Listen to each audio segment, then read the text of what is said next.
तभी सभी प्लेयर्स आने लगते हैं और रेनचू भी उनमें से एक होता है। रेनचू गुआन को देखकर स्माइल कर रहा होता है और गुआन सोचती है कि वो मुझे देख रहा है। फिर लू वान भी सामने से स्माइल करती है।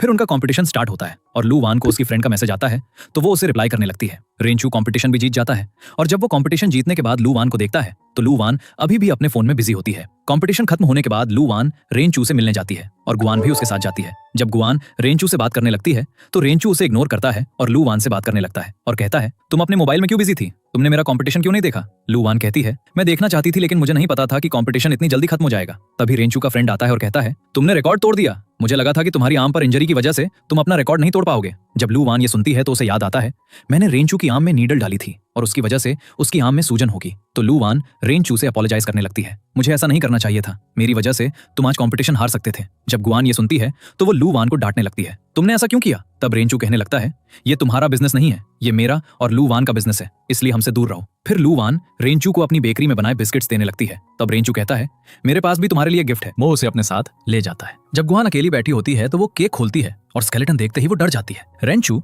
लू वान को एक रैबिट गिफ्ट देता है और लेटर में लिखता है मैं तुम्हें एक असली रैबिट देता लेकिन मुझे वो अभी तक मिला नहीं है, पर मैं तुम्हें बाद में दूंगा। लू वान रैबिट देखकर बहुत खुश होती है। अगली क्लास में हमें दिखाया जाता है कि टीचर सबसे कह रही हैं अब हॉलीडेज शुरू होने वाली हैं और हॉलीडेज के बाद तुम्हारे एग्जाम्स हैं। रेनचू हॉलीडेज के दौरान दूसरे लड़कों के साथ काम करने के लिए दूसरी जगह जाता है। अगले सीन में वांगशिन शी-बाई से कह रही होती है मैं अपनी मॉम के यहाँ जा रही हूँ तो मुझे मैसेज करते रहना और टाइम पर रिप्लाई करना, और अगर तुम लेट हुए तो मैं तुम्हारे लिए वरी करने लगूंगी। नेक्स्ट हमें दिखाया जाता है कि लू वान यू यांग से अपना सारा सामान हॉस्टल से घर ले जाने के लिए उठवाती है और यू यांग उसे घर छोड़ने जाता है। लू वैन के मॉम और डैड स्केलेटन को देखकर डर जाते हैं। यू यांग कहता है लू वैन ने मुझे इसे यहाँ लाने के लिए कहा था, मैं तो बस उसकी हेल्प कर रहा था, मैं चलता हूँ। उसकी मॉम कहती है नहीं रुको, कुछ फ्रूट्स एक्सेट्रा से ले जाओ। फिर वो उसे फ्रूट्स एक्सेट्रा देती हैं और वो खुशी खुशी वहां से चला जाता है। फिर लू वान शॉप में बैठकर स्टडी कर रही होती है। तभी रेनचू वहां आता है और लू वान से कहता है चलो कहीं स्टडी करने चलते हैं। लू वान रेडी हो जाती है और वो उसे एक जगह ले जाता है और कहता है हम यहाँ बैठकर एक मूवी देखेंगे। लू वान कहती है हम यहाँ स्टडी करने आए थे। रेनचू कहता है तुम सुबह से स्टडी कर रही हो, अगर तुम ऐसे ही स्टडी करती रहोगी तो तुम थक जाओगी,